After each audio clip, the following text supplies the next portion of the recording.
کا تصور اللہ کے نبی صلی اللہ تعالیٰ علیہ وسلم نے کس طرح سے عطا فرمایا۔ جب ہجرت کر کے مکہ مکرمہ سے مدینہ طیبہ حضور صلی اللہ تعالیٰ علیہ وسلم اور صحابہ تشریف لائے تو مدینے والوں کو دیکھا کہ وہ 2 دن خوشیوں کے وہاں پر منایا کرتے تھے۔ تو آپ صلی اللہ علیہ وسلم نے ان سے پوچھا یہ کون سے دن ہیں؟ انہوں نے کہا ایام جہالت سے ہمارے ہاں یہ 2 دن خوشیوں کے منائے جاتے ہیں۔ نبی اکرم صلی اللہ علیہ وسلم نے ارشاد فرمایا اس سے افضل اللہ تعالیٰ کی طرف سے تمہیں 2 دن دیے جاتے ہیں، ایک عید الفطر اور ایک عید الاضحیٰ۔ عید الفطر یوم الجوائز بھی اس کو کہا جاتا ہے، انعامات دینے کا دن۔ ایک روایت میں ہے جبرائیل علیہ السلام ہزاروں فرشتوں کے ساتھ آسمان پر اللہ تعالیٰ کی حکم سے نزول فرماتے ہیں۔ انبیاء، صلحاء، شہداء سب کی ارواح جمع ہوتی ہیں اور جبرائیل علیہ السلام حضور اکرم صلی اللہ تعالیٰ علیہ وسلم کی بارگاہ میں حاضری دیتے ہیں۔ تو حضور ان سے پوچھتے ہیں کیا قیامت آ گئی؟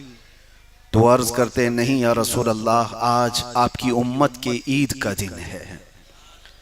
حضور پاک صلی اللہ تعالیٰ علیہ وسلم سے وہ عرض کرتے ہیں آقا آپ تشریف لے چلیں، آپ کی امت آج خوشیاں منا رہی ہے اور آپ انہیں دعاؤں سے نوازیں۔ تو فرمایا گیا کہ ارواح انبیاء، ارواح صلحاء، ارواح شہداء جبرائیل علیہ السلام کی معیت میں اور میرے آقا صلی اللہ علیہ وسلم کی سرپرستی میں آج کے دن اپنی امت کا جائزہ لینے کے لیے تشریف لاتے ہیں۔ اور جتنے عید کے دن حاضر ہوئے تھے اور جیسی ہی یہ سجدہ سے اٹھتے ہیں رب تبارک و تعالیٰ کا اعلان ہوتا ہے اے فرشتوں بتاؤ جو مزدور پوری مزدوری کیا ہو اس کو کیا اجرت دینی چاہیے؟ تو فرشتے عرض کرتے ہیں کہ مولا یہ تیری جنت کا سوال کرتے ہیں اور تیری دوزخ سے ڈرتے ہیں۔ رب تعالیٰ فرماتا ہے ان کے رمضان میں کی ہوئی مزدوری کی اجرت یہ ہے کہ ان کے گھر لوٹنے سے پہلے یہ جس سے ڈرتے تھے جہنم سے میں نے اس سے ان کو بچا لیا اور جس کی یہ طلب کرتے تھے میں نے ان کو وہ عطا کر دیا۔ آج کا دن یوم الجوائز ہے، انعامات حاصل کرنے کا دن ہے۔ میرے عزیزو خوشیاں اسلام میں اس انداز سے نہیں منائی جاتی جس انداز سے حضور پاک صلی اللہ تعالیٰ علیہ وسلم نے منع فرمایا شریعت کے خلاف۔ وہ دوسروں کی عیدیں ہوں گی جہاں پر نشہ میں دھت ہو کر کے بندہ اپنی خوشیاں مناتا ہے۔ ہمارے ہاں عید میں نہ کوئی نشہ ہوتا ہے اور نہ ہی کوئی ہنگامہ آرائی ہے، بلکہ بہت ساری عیدیں تو ایسی ہیں جہاں پر عورتوں کی عزت بھی محفوظ نہیں رہتی۔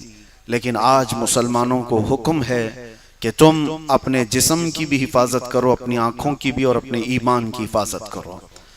آج میں تمام نوجوانوں سے گزارش کروں گا کہ ایک ٹرینڈ چلایا جاتا ہے خاص طور پر مسلمانوں میں کہ عید کی نماز پڑھنا اور اس کے بعد پھر گناہوں کے اڈوں کی طرف چلے جانا۔ فلم دیکھنے کے لیے لوگ نکل پڑتے تھے، برسوں سے یہ رواج مسلمانوں میں ڈالا جا رہا تھا، اور آج کے دن شیطان سے یہ پوری طور پر کوشش کرائی جاتی ہے کہ مسلمان جو انعامات حاصل کیے ہیں یہ سب ضائع ہو جائے۔ اسی لیے میرے عزیزو آج کا دن اپنے آپ کو بچائے رکھنا، اور کوئی بہک گیا ہو نوجوان اسے بھی بچانے کی کوشش کرنا کہ یہ رب تعالیٰ سے آج انعام لینے کا دن ہے، نہ کہ خرافات میں اپنے آپ کو برباد کرنے کا دن ہے۔ آج کے دن تقریر نہیں بلکہ آپ کو عید کی فضیلت میں نے صرف چند جملے عرض کیے۔ آج مسلمانوں کو ایک دوسرے سے مصافحہ کرنے کا دن، ایک دوسرے سے معانقہ کرنے کا دن ہے، اور اس میں نہ جانے کون اللہ تبارک و تعالیٰ کی طرف سے آیا ہو اور کئی فرشتے زمین پر اترتے ہیں اور وہ مصافحہ کرتے معانقہ کرتے ہیں، اور جس سے مصافحہ اور معانقہ ہوا اللہ اس کی مغفرت فرما دے گا۔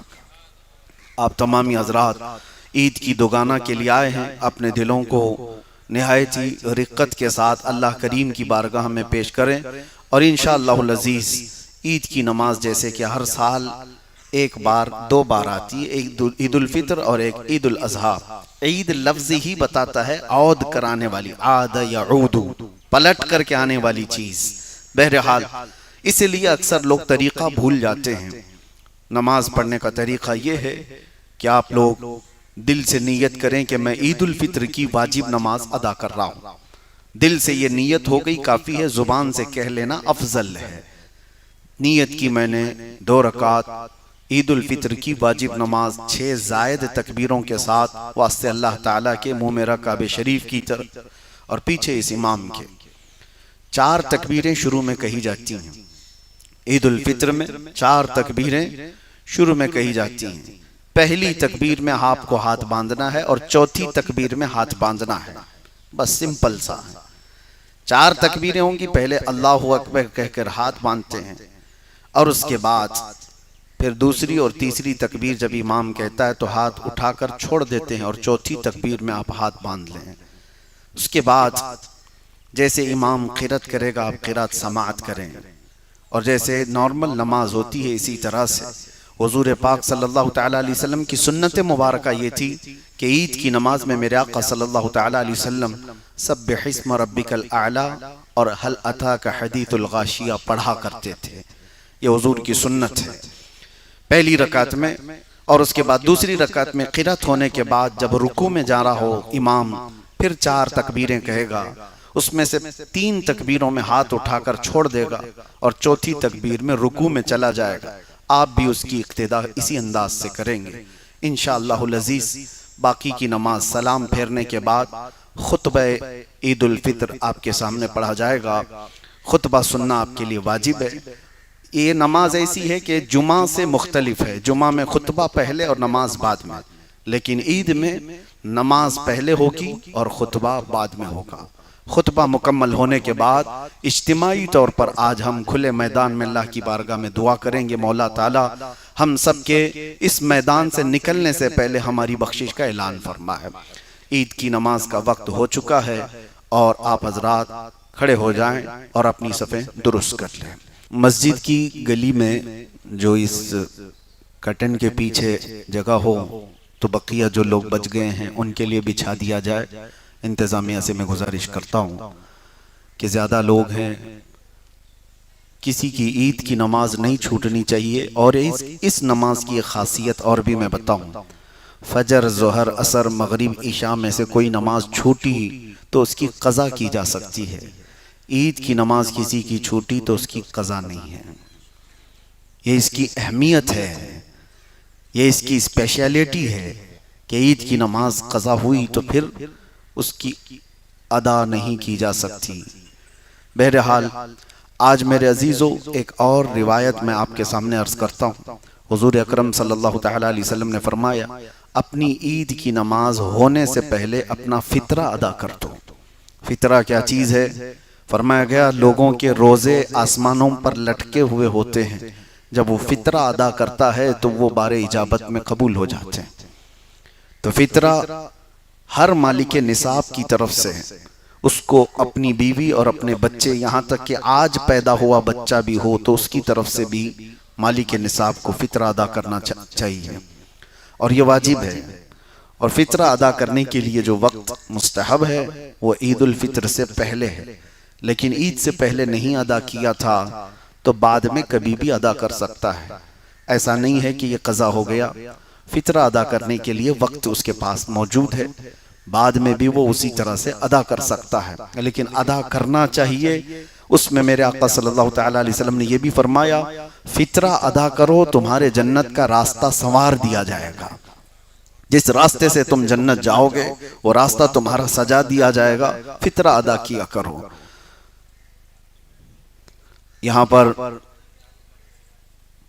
جو فطرہ ادا کرنا چاہتے ہیں ان لوگوں کے لیے وہ انتظام بھی ہے یہاں پر.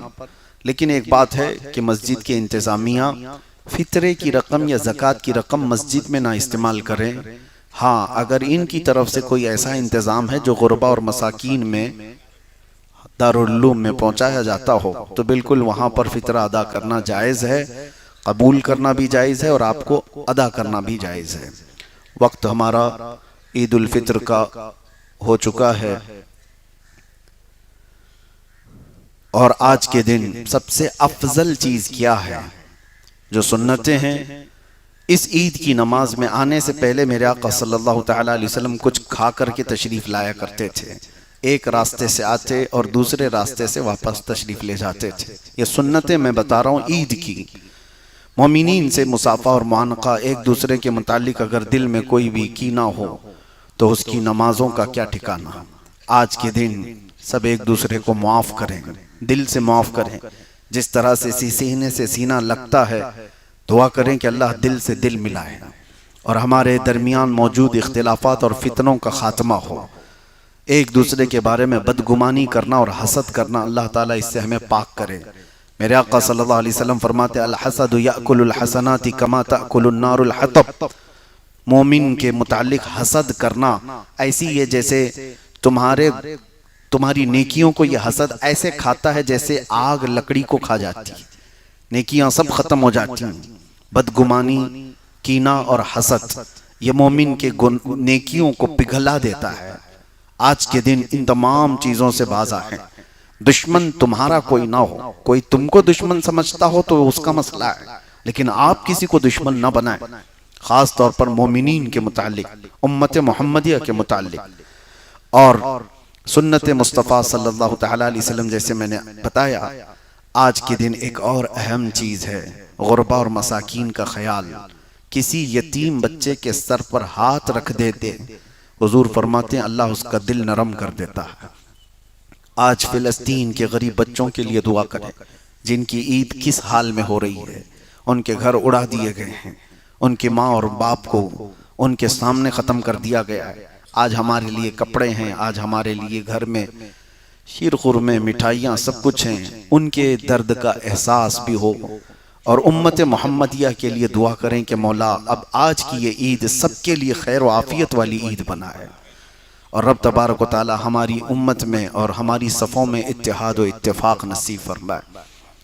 عید کی آج میں جو بتا رہا تھا سب سے افضل وظیفہ کیا ہے جو اللہ تعالیٰ کو آج کے دن سب سے زیادہ پسند ہے، وہ ہے تکبیر بلند آواز سے اللہ کی بارگاہ میں عرض کرنا. آؤ عید کی نماز سے شروع ہونے سے پہلے آپ میرے ساتھ پڑھیں تاکہ یہ گونج اللہ اکبر اللہ اکبر لا الہ الا اللہ اللہ اکبر اللہ اکبر وللہ الحمد اللہ اکبر اللہ اکبر لا الہ الا اللہ اللہ اکبر اللہ اکبر وللہ الحمد اللہ اکبر اللہ اکبر اللہ اکبر اللہ اکبر وللہ الحمد.